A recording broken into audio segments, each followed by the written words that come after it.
के लिए भी एक्सरसाइज होती है? क्या आप ये बात जानते हो? Hey guys, welcome to my show podcast with Shiv. आज हम बात करने वाले हैं दिमाग की एक्सरसाइज यानी न्यूरो फिजियोथेरापी के बारे में। आज हमारे साथ है डॉक्टर मनाली शाह, जो एक न्यूरो फिजियोथेरापिस्ट है। बहुत सारी बातें होती है ब्रेन की जो हमें नहीं मालूम होता है। डिजनरेशन होता है, एज के हिसाब से ब्रेन हमारा वीक होता जाता है, तो उसके लिए बहुत सारी एक्सरसाइजेज होती है। उसके लिए पर्टिकुलर एक डॉक्टर होता है जो एक्सरसाइज करवाता है। तो ये सारी बातें वो कब करनी चाहिए, क्यों करनी चाहिए, ये सारी बातें इस पॉडकास्ट में हम डिस्कस करने जा रहे हैं। तो ये पॉडकास्ट पूरा देखिए, और अभी आपने हमारी चैनल को सब्सक्राइब नहीं किया है तो हमारी चैनल को सब्सक्राइब कीजिए, क्योंकि हम बहुत ही इन्फॉर्मेटिव बातें आपके सामने लेके आते हैं। तो चलिए मिलते हैं हमारे गेस्ट के साथ।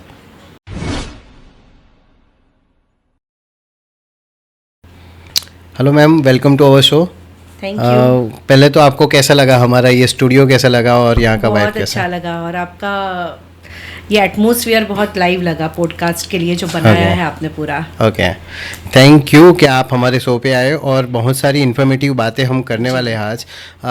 लोगों को नहीं मालूम होता है कि क्या है न्यूरो फिजियोथेरापिस्ट। तो दिमाग का भी एक्सरसाइज होता है, दिमाग के लिए भी एक्सरसाइज के लिए फिजियोथेरापिस्ट होता है, वो सबको नहीं मालूम है। तो इसका रोल क्या है, उसके बारे में बताइए हमें। Basically neuro physiotherapy is a branch of physiotherapy which is specially made to treat brain disorders. जैसे कि किसी को पैरालिसिस का अटैक आया, पार्किंसंस है जैसे जिसको हम कंपवा बोलते हैं, किसी को अल्जाइमर्स, डिमेंशिया है, बहुत सारे न्यूरो डिजेनरेटिव डिसीज है जिसके शायद ही नाम आपको पता हो कि ALS है, मल्टीपल स्क्लेरोसिस, प्रोग्रेसिव सुप्रान्यूक्लियर पाल्सी और एन नंबर ऑफ डिसीजेस जिसके अंदर नर्व्स जुड़ी है। और ब्रेन के अंदर कोई डिजनरेशन है, या आपने सुना होगा कि ब्रेन में नस का फट जाना, हेमरेजिक स्ट्रोक हुआ, या तो ब्लॉकेज हो गया, इस्चेमिक स्ट्रोक हुआ, फिर स्ट्रोक होने के बाद मूवमेंट में दिक्कत, पैरालिसिस हो जाता है, बोलने में दिक्कत, समझ नहीं पाते, सोच नहीं पाते। तो ये न्यूरो फिजियोथेरेपी की जो ब्रांच है वो सब चीज़ों को टारगेट करके पेशेंट को नॉर्मल टू लीव बनाती है। मतलब वो अपने आप उनका बैलेंस रिगेन कर पाए, उनकी मूवमेंट आए, उनकी स्पीच में इम्प्रूवमेंट आए, उनका सोचना समझना इम्प्रूव हो, उस पे हम वर्क करते हैं। So this is a target oriented branch जो स्पेसिफिकली ये सारी दिक्कतों पे काम करती है। तो इसके लिए स्पेशलाइजेशन करना पड़ता है, यानी फिजियोथेरापिस्ट और न्यूरो फिजियोथेरापिस्ट के बीच का क्या डिफरेंस है? 4.5 साल का जो बैचलर ऑफ फिजियोथेरेपी का कोर्स है वो मैंने किया यहाँ SSG हॉस्पिटल MS यूनिवर्सिटी से। उसके बाद वहीं से मैंने 2 साल post graduation in neuro physiotherapy किया, और 10 साल से मैं Parkinson's disease and movement disorders के साथ डील कर रही हूँ, जिसमें मेरी ट्रेनिंग स्पेसिफिकली ये degenerative disorder, neuro degenerative disorders जो है उसको कैसे ट्रीट करते हैं। उसमें जो मल्टी डिसिप्लिनरी अप्रोच, अलग अलग तरीके की बहुत सारी थेरेपी इंटरनेशनली अवेलेबल है, वो सब चीज़ों में हमारी ट्रेनिंग है। तो कोई न्यूरो सर्जन या न्यूरो फिजिशियन आपके पास कोई पेशेंट रेफर करता है? एग्जैक्टली, बहुत सारे न्यूरो फिजिशियन सर्जन्स हमको केसेस भेजते हैं। तो ज़्यादातर अभी क्या देखने को मिलता है मैडम? ज़्यादातर तो ब्रेन स्ट्रोक ज़्यादा बढ़ रहे हैं। इवन यंग जनरेशन में आपको मैं बताऊँ 30 साल के बाद भी ब्लड प्रेशर के केसेस बहुत है, and they don't bother for that, they don't go for the checkup. तो ब्लड प्रेशर क्या हाई जोन में रहता है। फिर यंग जनरेशन को भी स्ट्रोक्स आते हैं, जैसे 35-40 की एज में भी स्ट्रोक की तादाद बढ़ रही है, और ज़्यादातर स्ट्रोक कभी भी आ सकता है। तो ब्रेन स्ट्रोक ये सबसे ज़्यादा अलार्मिंग है, इस्चेमिक स्ट्रोक, बिकॉज आपको भी पता है लाइफस्टाइल अभी कैसी है सबकी, junk foods, lack of exercises, ज़्यादातर बैठ के काम करना। तो ये सब चीज़ें कहीं ना कहीं ब्लड प्रेशर को बढ़ा के ये सब चीज़ों की ओर ले जा सकती है। एक्चुअली एवरेज ब्लड प्रेशर तो अभी बढ़ गया है ना, पहले बोलते थे 80-120 रहता था ना सबका, अभी थोड़ा ज़्यादा हो गया है, वो भी नॉर्मल मेंटेन 120/80, 130 को भी चलो नॉर्मल। नॉर्मल अगर कभी कभी किसी यंग पेशेंट में 140/90 भी मिलता है, डायस्टोलिक प्रेशर अगर 90 भी ज्यादातर है एंड सिम्टोमेटिक है, तो ज्यादातर फिजिशियंस तो उसको ट्रीट करते ही है। तो इसका क्या रीजन होता है मैडम, जो ब्लड प्रेशर अभी यंग एज में बढ़ रहा है? कुछ आदतें, स्मोकिंग ड्रिंकिंग की, ओके, जंक फूड का ज्यादा सेवन, बाहर का खाना जो हम ज्यादा खाते हैं, आपको भी पता है कैसे बनता है, तो वो ज्यादातर ओबेसिटी की ओर ले जाता है और बढ़ता हुआ वजन ब्लड प्रेशर और डायबिटीज दोनों बढ़ाता है। और वो लोग क्या कि अभी इतनी एज में क्या दवाई खाने की, नहीं खानी, नहीं लेते, ब्लड प्रेशर बढ़ता जाता है, नहीं चेकअप कराते, फिर अचानक से स्ट्रोक आ जाता है। सो हम यही बोलते हैं कि आपको अगर है, आपके डॉक्टर बोल रहे हैं आप दवाई लो तो लो, रेगुलर लो, उसके साथ एक्सरसाइज, डाइट मॉडिफिकेशन करो तो रिस्क कम हो जाएगा। आदतें छोड़ सकते हो तो छोड़ो। आफ्टर स्ट्रोक जो आप फिजियोथेरेपी करवाते हो तो वो क्या होता है और कैसे होता है? Wonderful question. After stroke physiotherapy एक आर्ट ऑफ फिजियोथेरेपी है, क्योंकि स्ट्रोक में जो हमारे ब्रेन का मूवमेंट के साथ कनेक्शन है वो लॉस हो जाता है। तो उसको एस्टैब्लिश करने के लिए बहुत सारे अच्छे अच्छे प्रोटोकॉल्स है। किस तरीके की एक्सरसाइज शुरुआत से, positioning exercise, brain connection for the movement हम डेवलप कर पाते हैं।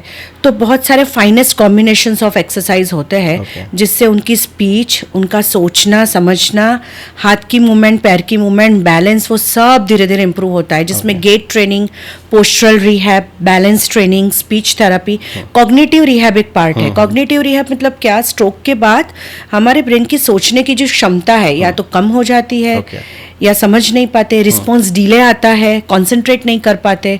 तो जब ये सब चीज़ें होती है तो उसके लिए स्पेसिफिक एक्सरसाइज मोड्स होते हैं। जैसे किसी गेम है, आपने देखी होगी ना, कुछ माइक्रोसॉफ्ट एस बॉक्स की गेम है, अगर हाथ चल रहा है तो उससे कॉग्निटिव इंप्रूवमेंट हम करा सकते हैं। तो ये से बहुत सारे फाइनेस्ट कॉम्बिनेशंस हम दे सकते हैं, उससे पेशेंट कम से कम 1 साल के अंदर तो अच्छे से अच्छे हो जाते हैं।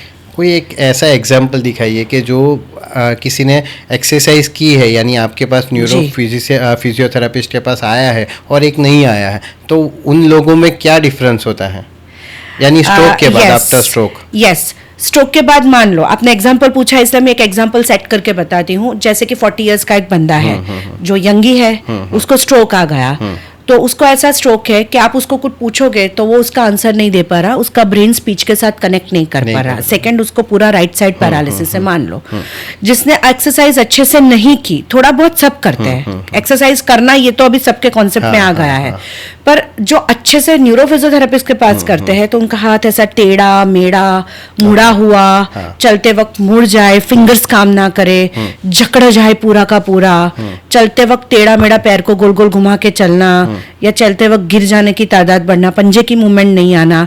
तो ये सब चीजें शायद अगर अच्छे से थेरेपी ना मिले तो हो सकती है। तो ये सब चीजें होने से उनकी quality of life long term में इफेक्ट होती है। तो बहुत सारे हमारे पास ऐसे भी केस आते हैं जो 6-6, 7-7 महीने के बाद आते हैं, पर उसमें भी क्रिएटिवली हम आर्टिस्टिक मैनर में ये सारी थेरेपी अगर मर्ज करें तो उनका कॉग्निटिव, मोटर इंप्रूवमेंट, बैलेंस सब में ड्रास्टिक इंप्रूवमेंट आया है, ड्रास्टिक इंप्रूवमेंट।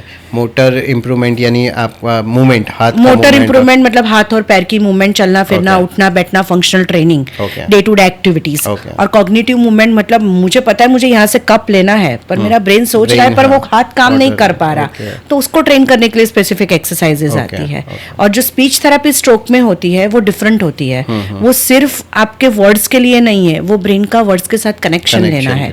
तो उसके लिए काफी पेशेंस रख के बहुत सारे ऐसे मॉड्यूल्स आते हैं जिससे उनका ब्रेन और स्पीच के साथ कनेक्शंस बिठाना पड़ता है। तो ये सारे जोन है, स्पीच थेरेपी का जोन, मोटर इंप्रूवमेंट का जोन, पोस्चर इंप्रूवमेंट का जोन, बैलेंस ट्रेनिंग। तो stroke therapy, neurophysiotherapy for stroke is a combination of many approaches, और जिसके लिए दिन भर काफी मेहनत करते हैं अगर पेशेंट्स, तो काफी अच्छे हो जाते हैं। मतलब स्ट्रोक का आना मतलब एंड ऑफ द लाइफ नहीं है, अच्छे होते हैं, लंबे समय तक अच्छे होते हैं। स्ट्रोक में ज़्यादातर दिखा है कि मुंह के जो मसल्स है वो भी खींच जाते हैं, यानी कोई खाना नहीं खा सकता, पानी नहीं पी सकता, ऐसा भी होता है कभी? उसके लिए भी स्वेलोइंग थेरेपी, स्पीच थेरेपी आती है, वो मसल्स को ट्रेन करने के लिए स्टिमुलेशन और सब थेरेपी आती है। तो अगर किसी को ऐसा हो गया है और आपके पास 1-2 साल के बाद आए तो वो भी थोड़ा ट्रेन हो सकता है कि? आपने जो क्वेश्चन बोला 1-2 साल के बाद, डिफिकल्ट रहता है, चलो किसी को इन्फॉर्मेशन नहीं है, मतलब देखिए मैं ऐसा तो क्लियर कहूंगी कि स्ट्रोक में इम्प्रूवमेंट तो हमेशा आता है, पूरी लाइफ इंप्रूवमेंट तो आएगा अगर आप मेहनत कर रहे हो, पर वो 1 साल का पीरियड थोड़ा क्रुशियल रहता है जिसमें बहुत फास्ट इंप्रूवमेंट आता है। अगर अच्छी थेरेपी कर रहे हो तो बहुत फास्ट आएगा, बट उसके बाद थोड़ा इंप्रूवमेंट स्लो होता है। तो कुछ फैक्टर में गारंटी नहीं दे सकते, मेहनत कर सकते हैं, इंप्रूवमेंट आएगा, स्लो आएगा, पर जैसे बैक टू नॉर्मल अगर टाइम वेस्ट हो गया ज्यादा तो ना भी आ पाए, यानी अर्ली ट्रीटमेंट इज नेसेसरी करो तो हो सकता है काम। मैडम हम बात करने वाले हैं स्पेशली आज अल्जाइमर डिसीज और पार्किंसन डिसीज, तो ये दोनों डिसीज क्या है उसके बारे में बताइए। देखिए, पार्किंसंस और अल्जाइमर्स दोनों ही डिजेनरेटिव डिसऑर्डर ऑफ ब्रेन है। पार्किंसंस डिसीज में क्या होता है, अपने ब्रेन में डोपामाइन बनाने वाले जो सेल्स हैं उसकी संख्या कम होना, यानी कि उसको डिजनरेशन बोलते हैं, डिजनरेशन होने लगता है। सब्सटेंशिया नाइग्रा में डोपामिनर्जिक न्यूरॉन्स है ब्रेन में, उसका डिजनरेशन होने से 50-60% वो लॉस होते हैं। उसके बाद सिम्टम्स आना शुरू होता है एंड डायग्नोसिस होता है, it is a Parkinson disease. Alzheimer's में एसिटाइल कोलाइन कम होता है, उसकी वजह से श्रिंकेज होने लगता है, that is also degeneration of the brain, तो that is called Alzheimer's disease. तो अल्जाइमर्स और पार्किंसन के सिम्टम्स अलग अलग है, पर पर्सनालिटी और बिहेवियर चेंजेस तो दोनों में देखने को मिलता ही है। तो अल्जाइमर में हम सीधी भाषा में समझाए तो आदमी भूल जाना है। वो उसका एक सिम्टम है। डिमेंशिया जिसको बोलते हैं, तो डिमेंशिया का मतलब है भूल जाना। तो अल्जाइमर्स डिसीज का एक सिम्टम है भूल जाना, पर उसके साथ उनका डिसोरिएंटेशन, उनको मतलब पर्सनालिटी चेंजेस आपको बैठते हैं तो पता चलता है कुछ अबनॉर्मल है, कंसंट्रेट नहीं कर पा रहे हैं, हमारे साथ आई कांटेक्ट करके बात क्यों नहीं कर रहे हैं, कुछ अलग ही बात कर रहे हैं, उनके साथ उनको कुछ अलग अलग भास होना, ऐसा कुछ भी हो सकता है। तो मतलब बहुत सारे सिम्टम्स का थोड़ा कॉम्बिनेशन भी रह सकता है। और धीरे धीरे जैसे डिसीज आगे बढ़ता है तो भूलना उस पे हावी होने लगता है।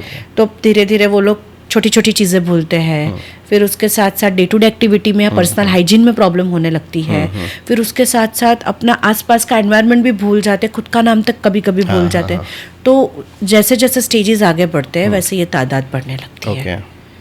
तो अल्जाइमर पे तो हमने एक मूवी देखी थी, 2004 में आई थी, नोटबुक करके, लव स्टोरी थी, और उसके अंदर बताया था जो फीमेल है उसकी पूरी लव स्टोरी है, वो जाके बंदा बताता है उसको, और फिर उसको मेमोराइज होता है कि ये तो मेरी ही स्टोरी है, उसको मालूम ही नहीं है कि वो सामने वाला बंदा उसका हस्बैंड है। यानी वो रिलेशन में भी बहुत सारे कॉम्प्लिकेशन आ जाते हैं इसकी वजह से। देखिए, ये न्यूरो के जो डिसीज है ना, कोई भी पकड़ लो, सब में सोशल कंटेंट्स बहुत इंपॉर्टेंट है। जैसे स्ट्रोक भी आया, पार्किंसंस हुआ, अल्जाइमर्स, कुछ भी लॉन्ग टर्म में आपके साथ किसी को मैनेज करना है, तो वो केयर गिवर बर्डन जो बोलते हैं, जो इंसान आपके साथ रह रहे हैं, फैमिली में है, तो बहुत बड़ा फैक्टर है वो।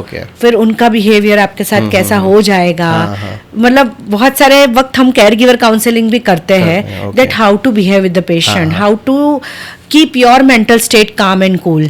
मतलब लंबे टाइम तक रहना है तो भाई अपनी भी लाइफ है। कभी कभी ऐसा देखा है केयर गिवर भी पेशेंट की केयर करते करते अपनी केयर करना भूल जाते हैं, तो उनको भी स्ट्रोक आ गया, ब्लड प्रेशर की मेडिसिन 5-6 दिन तक नहीं खाई, ये रियल स्टोरी है। और अंकल तो ऑलरेडी पार्किंसंस है ही, आंटी को स्ट्रोक आ गया, अभी दोनों की केयर साथ में कर रहे हैं। सो ऐसे भी केस मैंने रियल में देखे हैं।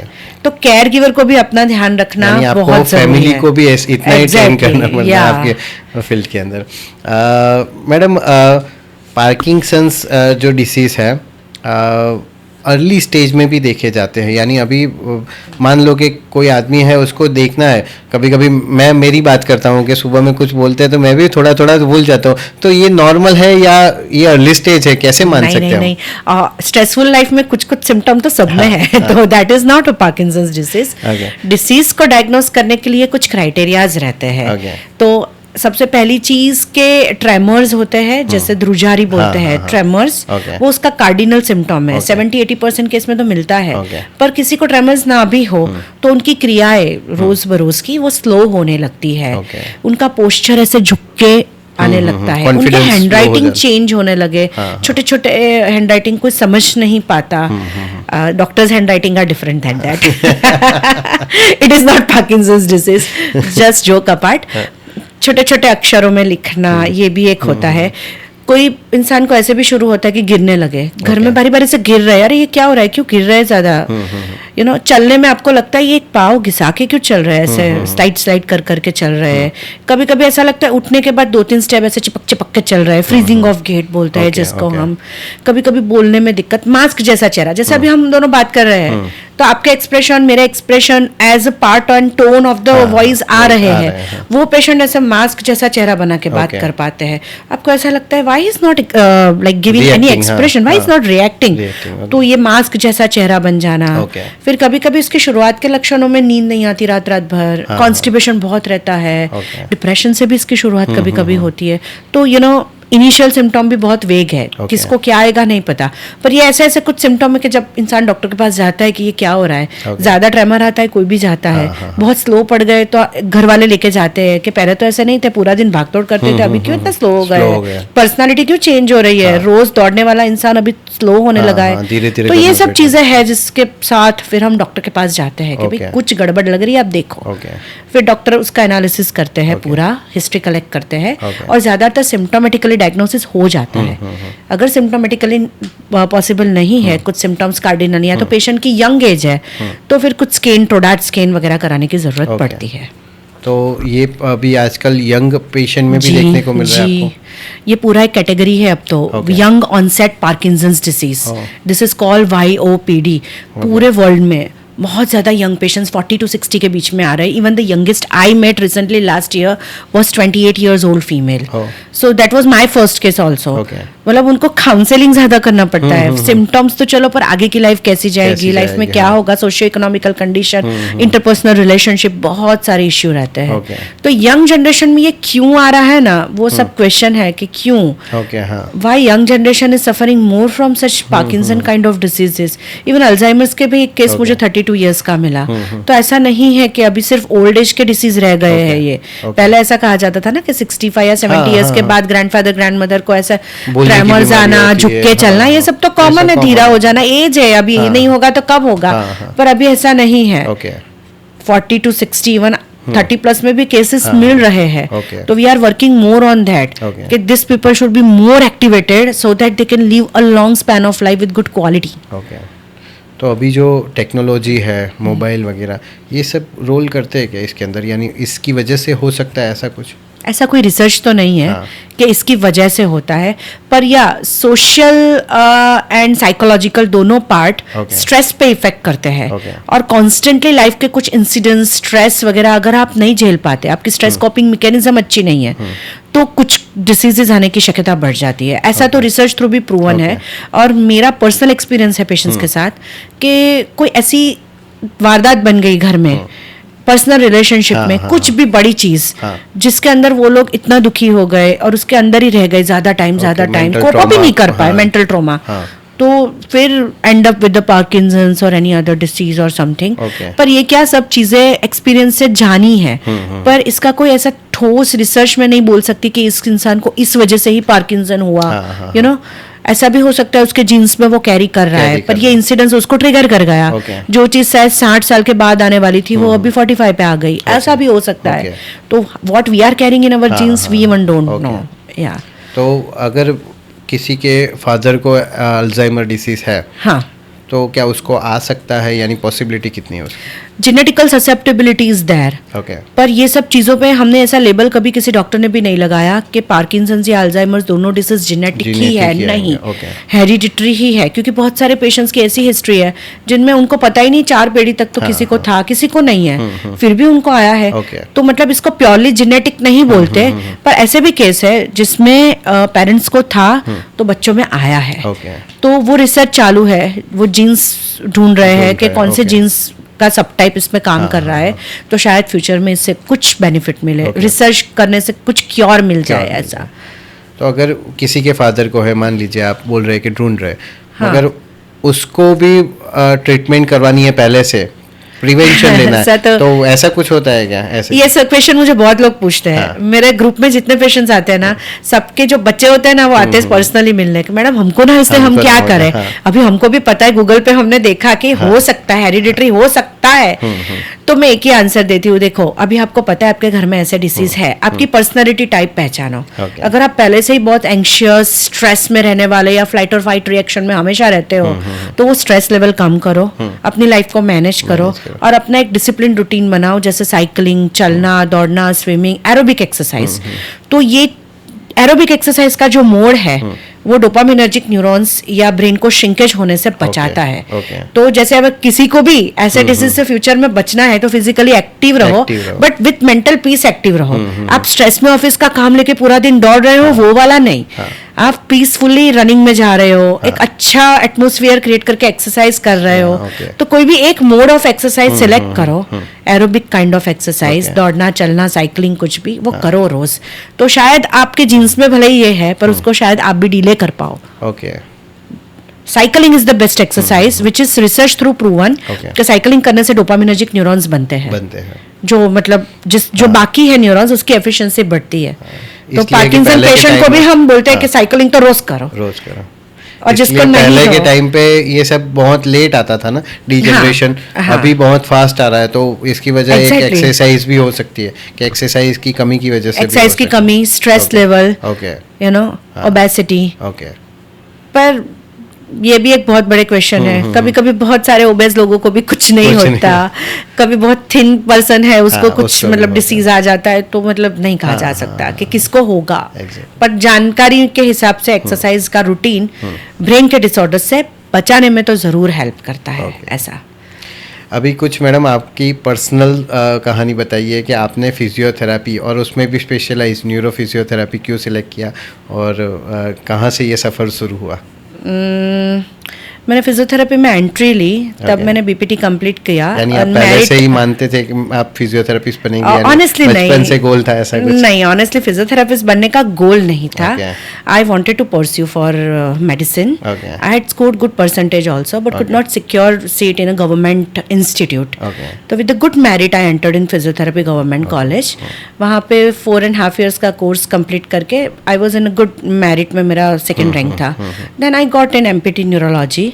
तो न्यूरो फिक्स था। जब मैं फाइनल ईयर कर रही थी तब मुझे इतना इंसाइट था कि I will select neurology branch. उसमें पीडियाट्रिक या एडल्ट न्यूरोलॉजी करूंगी वो नहीं पता था, बट देन स्पेशलिटी ऐसे ही धीरे धीरे डेवलप हो गई कि मेरा झुकाव एडल्ट न्यूरोलॉजी की ओर ज़्यादा आया। I am not dealing with paediatrics neurology, वो भी एक अलग सी अच्छी सी ब्रांच है। उसमें भी बहुत स्पेसिफिकेशंस है जो बच्चों को बहुत हेल्प करती है। पर मेरा स्पेशलाइजेशन पूरा एडल्ट न्यूरोलॉजी ब्रांच में है। फिर मुझे जैसे ही कंप्लीट किया I got the chance to enter in the Parkinson society. India में एक Parkinson disease and movement disorder society है जो पीडीलाइट कंपनी का है। तो उसका बड़ौदा चैप्टर उनको शुरू करना था। Then I started in 2014। तो वो पूरा एक Parkinson disease and movement disorder society BK Parekh BKP PDMDS society करके है, जिसमें हम पार्किंसन पेशेंट्स और उनके केयर गिवर्स को वीक में 2 बार बुलाते हैं और उनको पूरा काउंसलिंग करवाते हैं। And after joining this support group I got train for speech therapy, postural rehab, Parkinson's की स्पेसिफिक टारगेट ओरिएंटेड थेरेपी, उसमें एलएसवीटी आता है, टाई ची, yoga for Parkinson's, aerobics for Parkinson's, chair aerobics. तो वो wide training with experience 10 years में इतना होने लगा कि जितना भी वर्ल्ड में पार्किंसंस के लिए अवेलेबल है वो सब सीखते गए, करते गए। तो now we are trained for Parkinson's rehab especially. Yes, we are treating all the cases, stroke and all, but ये specialization, ये जर्नी वहाँ पे स्टार्ट हुई और अभी तक बहुत अच्छा सफ़र रहा पार्किंसंस पेशेंट्स के साथ, उनके केयर गिवर्स के साथ। अच्छा लगता है कि चलो एक कुछ किसी की लाइफ में कुछ अच्छा होने जा रहा है। एग्जैक्टली। ऐसी कोई स्टोरी बताइए कि जिसमें पार्किंसंस है और ये फिजियोथेरेपी लेने के बाद, आपकी मदद लेने के बाद उसको काफ़ी हद तक ठीक हो गया है। बहुत सारे ऐसे केसेस हैं। जैसे फिजियोथेरेपी कंटिन्यूअस 3 महीने किसी भी स्टेज ऑफ पार्किंसन में किसी ने शुरू की। अभी मेरे पास रिसेंट एक केस है, 65 years old female but very much active. तो she started with me since 3 months। So वो पहले वॉकर के बिना नहीं चल पाते थे, वॉकर लेके ही चल पाते थे क्योंकि उनके दोनों पैर में बहुत रिजिडिटी थी।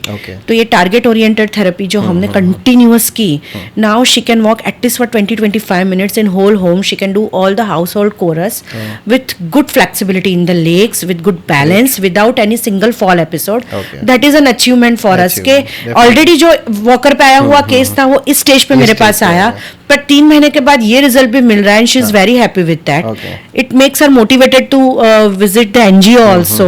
आई do her personal therapy also. तो पूरा एक छोटा सा केस है, ऐसे बहुत सारे केस है। मतलब किसी भी स्टेज में अगर अच्छी थेरेपी मिल जाए तो थोड़ा थोड़ा 30-40% इम्प्रूवमेंट तो आ ही जाता है। तो पेशेंट को तो इतना अच्छा लगता है कि अपना काम अभी हम खुद कर रहे हैं। It is an achievement for them कि आज मैंने खाना पकाया, तो it is an achievement for them कि खड़े रह के गिरे बिना खाना पका पाए।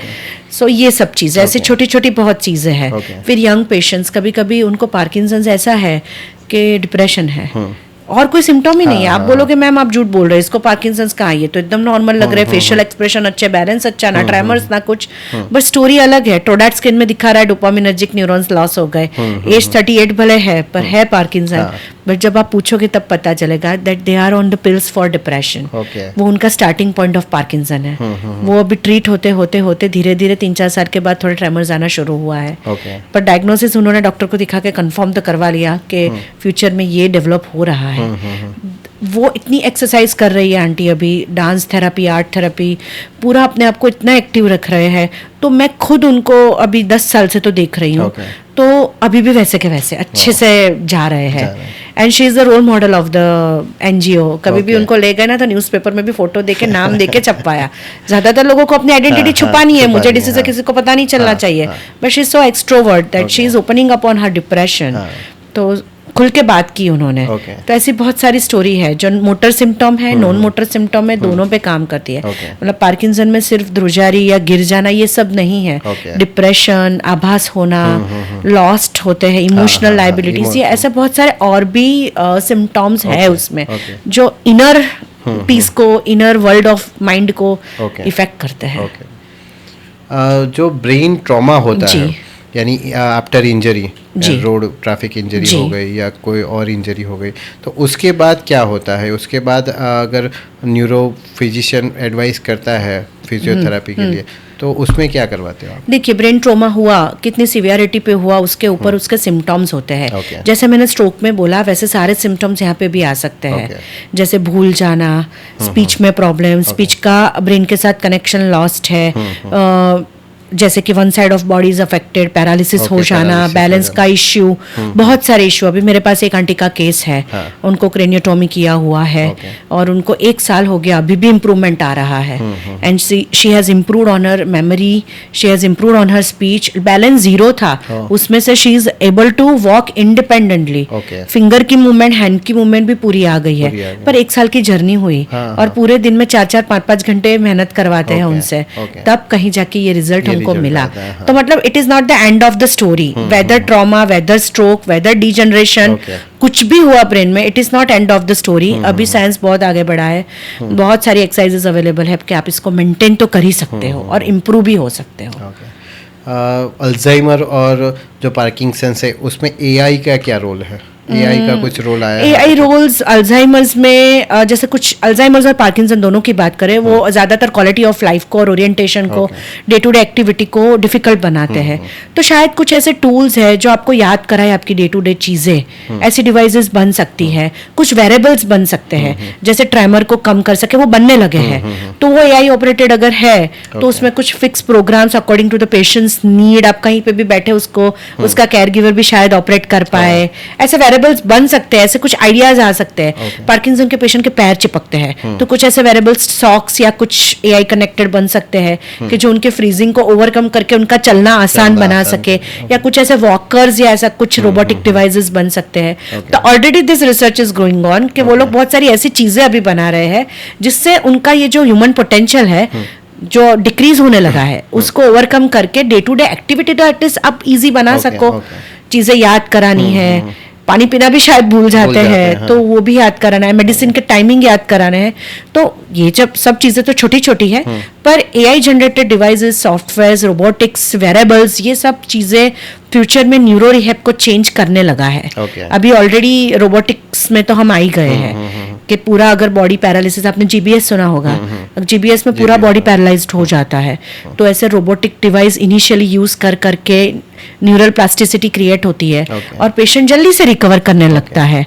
फिर उनको हम इंडिपेंडेंट बनाने लगते हैं. मतलब there is a thin line, मतलब कहाँ पे रोबोटिक्स और एआई को यूज करना है और कहाँ नहीं करना है, वहां से स्विच कब करना है, वो हमें सीखना पड़ता है.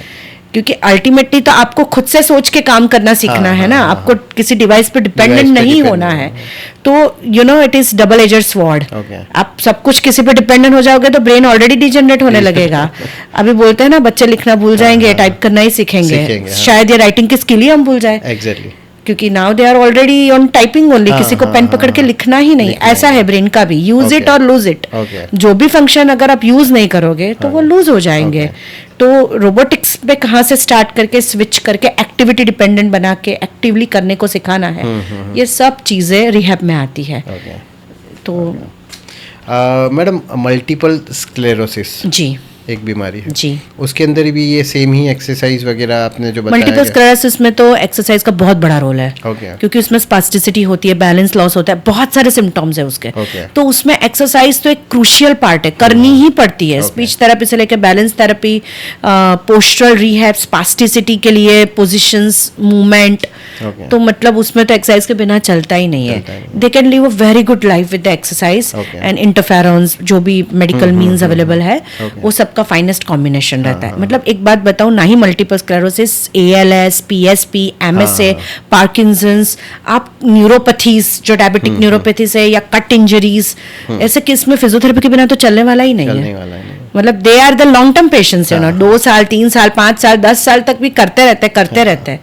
मतलब करना पड़ता है। Now exercise is their god, you know, उनको अब अच्छा जीना है तो एक्सरसाइज तो करनी पड़ेगी। मगर ये सब लोग हो जाने के बाद ही समझते हैं, पहले कोई नहीं समझता, कोई समझता नहीं है, कोई समझना चाहता भी नहीं चाहता। बहुत सारे हमारे ऐसे वीडियो है कि हमने बहुत इन्फॉर्मेटिव रखे हैं तो भी लोग उसको समझना ही नहीं चाहते। Exactly. नहीं, अगर कुछ हुआ ना तब ये पॉडकास्ट खोल के देखेंगे, अरे इसमें है क्या, लाओ जरा जानते हैं।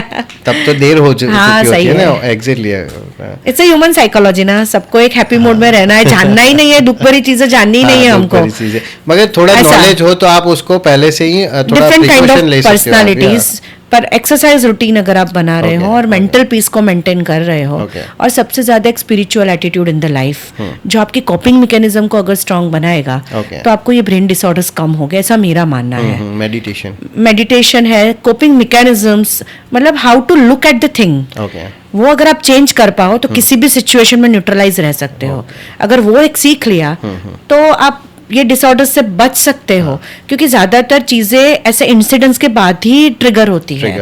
किसी की डेथ हुई, जैसे कि हस्बैंड की डेथ हुई, तो wife has ended up with dementia in 2-3 years, the personality changes are so high that ended up with साइकोसिस, स्किज़ोफ्रेनिया हो गया, या तो पार्किंसंस जैसा कोई डिसीज हो गया।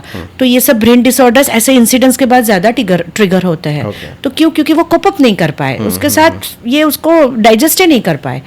तो दुख तो सबकी जिंदगी में आने ही वाला है, आप कैसे कोप अप करते हो ना, वो अगर सीख लिया जाए किसी भी तरह से, आप मेडिटेशन करो, किसी से अच्छी बातें करो, अपने ग्रुप में अपने माइंड को थोड़ा फ्रेश करो, पर कोई एक हॉबी अपना लो, कोई म्यूजिकल इंस्ट्रूमेंट बजाओ, ड्राइंग आता है, पेंटिंग आती है, मतलब art will take out all your stress.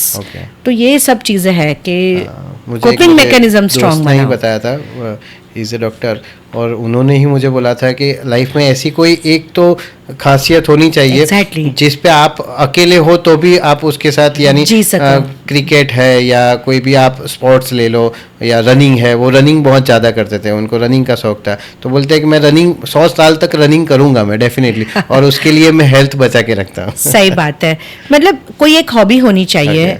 और अभी आपने जो वर्ड यूज किया ना कि अकेले हो जाए, तो ये सबसे बड़ा रीजन है all the neuro degenerative disorder का, अकेलापन।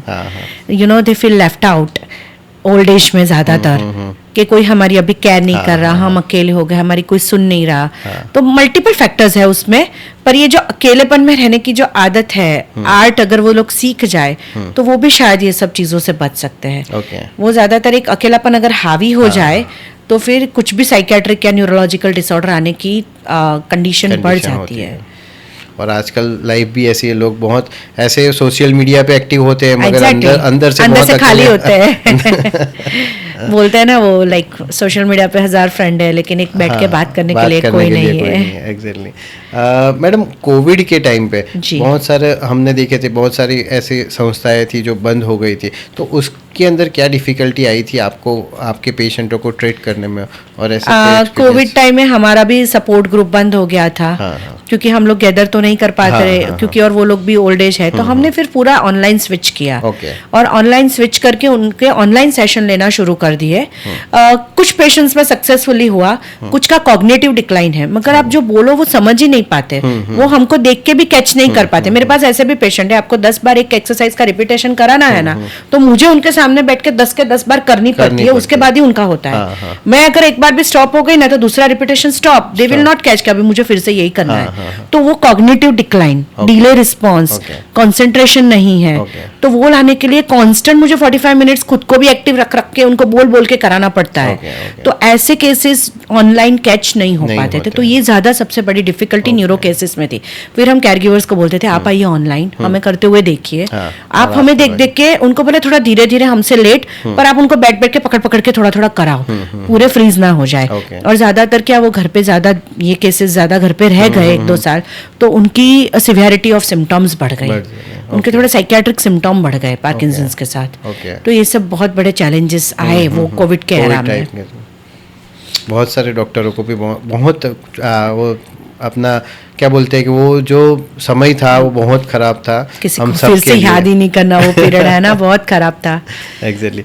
मैडम आपके सेंटर के बारे में बताइए, आप अभी कहाँ पे आपका सेंटर चालू है, और अगर किसी को आना है ये वीडियो देख के आपसे कंसल्ट करने, तो कहाँ पे? हमारा एक सेंटर रेलवे स्टेशन के पीछे अलकापुरी में सिद्धि विनायक कॉम्प्लेक्स में C403 में है, that is BK Parekh library, उसमें है। वहाँ हर सैटरडे को 4 to 6 PM शाम को मिलते हैं। और एक सेंटर गुरुवार को शाम को 4 से 6 स्पंदन स्कूल फॉर चिल्ड्रन कारेली बाग में है, वहाँ पे है। तो वहाँ हम फ्री ऑफ कॉस्ट सर्विस देते हैं, ग्रुप थेरेपी करते हैं। और ये सब जो मैंने अभी डिस्कस किया ना पॉडकास्ट में, वो सारी थेरेपी वहाँ पे फ्री ऑफ कॉस्ट आ जाती है। और ग्रुप थेरेपी का एक मजा है that they are not alone in the journey of such disease, you know. Parkinson's हमको अकेले को इतने सारे लोग हैं, ये सब कर रहे हैं, हम भी कर रहे हैं, तो एक कॉम्पिटिटिव एटमोस्फियर बनता है, एक दूसरे को लेके उनको मिलने की इच्छा होती है, सोशल उनका इंटरेक्शन होता है। तो ग्रुप थेरेपी के बहुत फायदे हैं ऐसे डिसीजेस में। मल्टीपल स्क्लेरोसिस सोसाइटी भी रन करती है इंडिया में, ऐसे अलग अलग डिसीजेस की सोसाइटी इंडिया में है। स्ट्रोक रिहैब पे भी NGO चलते हैं ग्रुप बना के। Thank you so much madam, आप यहाँ पे आए और इतनी सारी इन्फॉर्मेटिव बातें हमसे की आपने। बहुत सारी इन्फॉर्मेशन लोगों को नहीं मालूम होती है, यानी मुझे ही एग्जैक्टली बहुत सारे लोगों को नहीं मालूम था कि ऐसे फिजियोथेरेपी में भी अलग अलग ब्रांच होती है, और न्यूरो फिजियोथेरेपी बहुत सारी ऐसे अलग अलग स्पेशलिटी है। और ऐसे न्यूरो फिजियोथेरेपी में भी ये पूरा न्यूरो डिजेनरेटिव डिसऑर्डर्स के रिहैब का ये स्पेसिफिक ब्रांच है, पार्किंसंस रिहैब। उसमें भी बहुत सारी अलग अलग नए एक्सपेंसिव कोर्सेज रहते हैं, जैसे LSVT हो गया, उसके स्पीच थेरेपी के मॉड्यूल्स हुए, तो वो सब बहुत नया अभी आ रहा है। तो we have to upgrade ourselves to give better to the society. हमने इसलिए ये पॉडकास्ट चालू किया है कि लोगों को इन्फॉर्मेशन मिल सके ऐसी अच्छी, कि हम उनके पास जाके ये सब बता सके। लोगों को नहीं पता होता है ये सब जी, अवेयरनेस होना चाहिए इसमें। हाँ, मतलब हम अवेयरनेस के लिए बहुत काम करते हैं। बहुत सारे सीनियर सिटीजन्स ग्रुप में, रेडियो स्टेशन, न्यूज चैनल, सब पे हम लोग 11 अप्रैल को वर्ल्ड पार्किंसन डे होता है, उस वक्त हम बहुत अवेयरनेस करते हैं। They all are very supportive. तो सब लोग अभी जानने लगे हैं, तो ऐसे ढूंढ के हमको कॉल्स भी आते हैं कि मैम इनको ये लग रहा है, हम आपके पास भेजे। फिर we analyse, we send them to the neurophysician, we make the confirm diagnosis whether it is there or not. क्योंकि बहुत सारे ओवरलैपिंग डिसीज भी होते हैं ना, एक सिम्टम में पार्किंसंस हो ही गया ऐसा नहीं होता। ट्रेमर्स है तो पार्किंसंस ही हो गया ऐसा नहीं है। आपको डॉक्टर के पास जाके चेकअप तो कराना ही पड़ता है।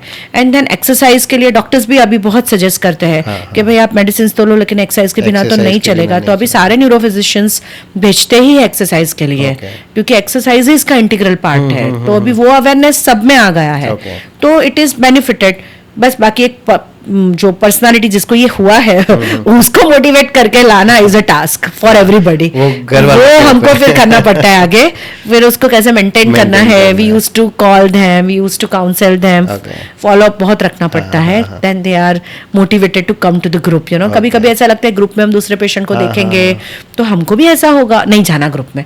ऐसा नहीं है, सबका स्टेज अलग है, सब केसेस अलग है। तो how you focus on the patient, that is important. कोई व्हीलचेयर पे आ रहा है तो कोई दौड़ के भी तो आ रहा है ना, तो सबको तो एक स्टेज नहीं आता, नहीं सबका अलग है। तो मतलब ग्रुप थेरेपी को अलग नजरिए से देखना है, उसके फायदे ज्यादा देखने हैं। ओके ऐसा। Okay, thank you Thank you so much for inviting me, thank and you, it was really nice meeting you. thank you so much. Thank you so much.